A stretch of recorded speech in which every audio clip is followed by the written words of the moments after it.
welcome to another episode of the Adrienne Ross Show, where sports and culture connect.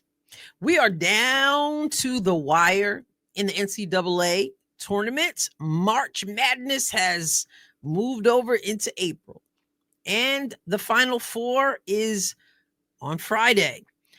Everyone knows, if you know me even just a little bit, you know I am no UCONN fan. I'm no Gino Auriemma fan. So I am certainly not rooting for UCONN.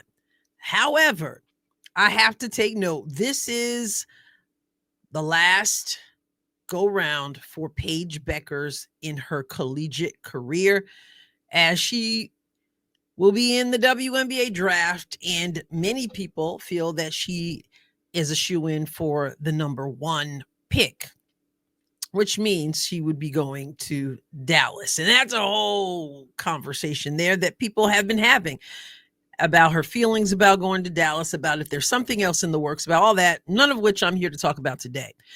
I am here to talk about this end of an era for Gino Auriemma and for Paige Bueckers. We understand that Gino had told Paige Bueckers that she didn't want to be one of the players, the best player to come out of UConn to never win a championship. And he used that, which he said he did. He used that to coerce, maybe that's a strong word, whatever you want to think, to get her to come back to his team, to the UConn Huskies. And so here she is right now with an opportunity to be in a very good position to get that championship. Whether that will happen or not remains to be seen.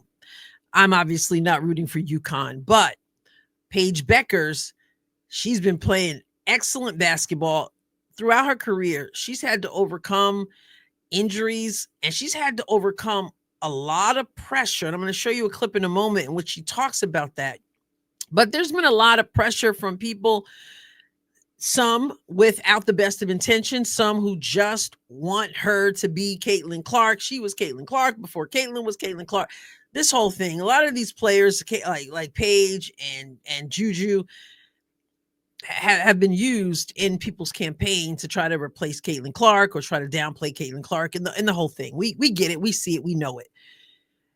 Paige Bueckers, no doubt, sees it and knows it as well. And then you have Gino, who is something to deal with altogether there. And also, a lot of people have been talking about how they felt like he has thrown her under the bus this season. I've heard him at times say Paige Bueckers needs to do more. She doesn't seem to want the ball in her hand. She says she wants to be the big shot maker, but then she doesn't want the ball in her hand. Or times when he said she's not getting her other teammates involved. So conflicting messages there, just kind of strange. But here they are now, and Paige will make her exit. She's been playing some phenomenal basketball. We're going to take a look at those numbers in just her last 3 games. This is what you want. You want to be playing your best basketball at the end of the season. Notre Dame, I picked to win it all. Now, I knew that you got to go through South Carolina. You got to go through UConn. I knew it wasn't going to be easy, but I wasn't going to pick any of those teams. And I went with Notre Dame, and obviously that didn't pan out. And Notre Dame wasn't playing the best basketball at the end of the season. They had lost the 3 of the last 5 games. Anyway, UConn, whole different story. Paige Bueckers is a huge part of that. Let's go to her numbers in just her last 3 games. We're going to go over to ESPN.com. Up here, you can see Paige's numbers. She is averaging 20.1 points per game, 4.4 rebounds, 4.8 assists, and 54.3% field goal percentage. Let's take a look at her recent games. We'll go to the second round. In the second round, on March 24th, Paige had 34 points. She shot 66.7% from the field and 100% from the free throw line and 60% from 3. Let's go to the Sweet 16. where she had 40 points, shot 59.3% from the field, 66.7% from the free throw line, which isn't that great, obviously. But look at this, 75% from three. And she had no personal fouls. And when you consider that she had 3 steals and 2 blocks, no personal fouls. Now let's go to the last game, March 31st, the Elite Eight. She had 31 points. She shot 50% from the field, 81.8% from the free throw line, 50% from three. So in her last 3 games, she's got 34 points, 40 points, 31 points, and her efficiency is off the charts. UConn fan or not, you got to give it to her. She is doing work at just the right time. There were times in this season where I was not impressed. I didn't feel like she asserted herself enough, but the numbers are the numbers, and she's playing some good basketball right about now, entering into the Final Four, and then we'll see what happens after that. This is the last few days of her collegiate career. And what about the pressure that we talked about? What about all the voices? What about Gino himself? Well, she probably is not going to say anything about Gino to us, but she does talk to us about some of the pressure and how things are different for her now. So let's take a look. We're going to go over to Matt Dowell on X and listen. Just enjoy it. I think last year I got so caught up in the pressures and the stakes of it all and trying to be perfect and worrying about the wrong things, but just not worrying isn't even the right word to use anymore. It's just enjoying it and having fun. Like you said, it's the last weekend regardless of what happens. So just enjoy this last weekend and really have fun. She admitted to being caught up in the wrong things, thinking about the wrong things, and now she's not worried anymore. She says she's just having fun. Nonetheless, I have to believe that she remembers what Gino said about being one of the greatest to come out of UConn and never win a championship. Clearly, she doesn't want that to be her. And we'll see what she can bring when the pressure really mounts coming up. However this thing turns out, UConn is in pretty good hands. Are you paying attention to the freshman, Sarah Strong? She is something to pay attention to. As a freshman, she just won the WBCA Freshman of the Year. You watch her play, you're not thinking this is a freshman. Her mother, in case you didn't know, is Allison Feaster, who played in the WNBA. She played alongside none other than Dawn Staley at Charlotte, the Charlotte Sting. I remember Allison Feaster. I remember her days.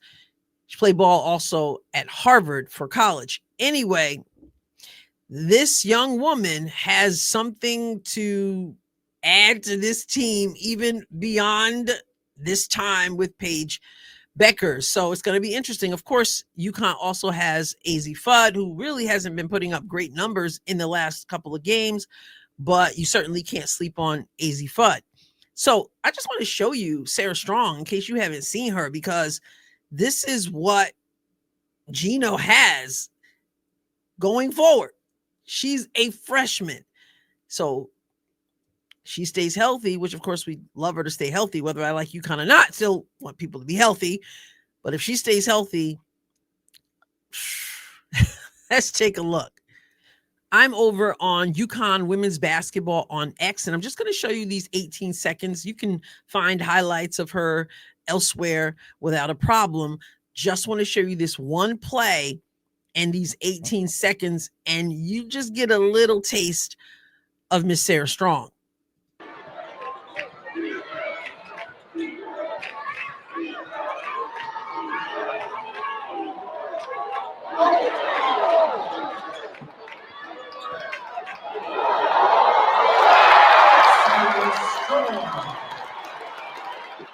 Like I said, just a little bit of a look at what she can do.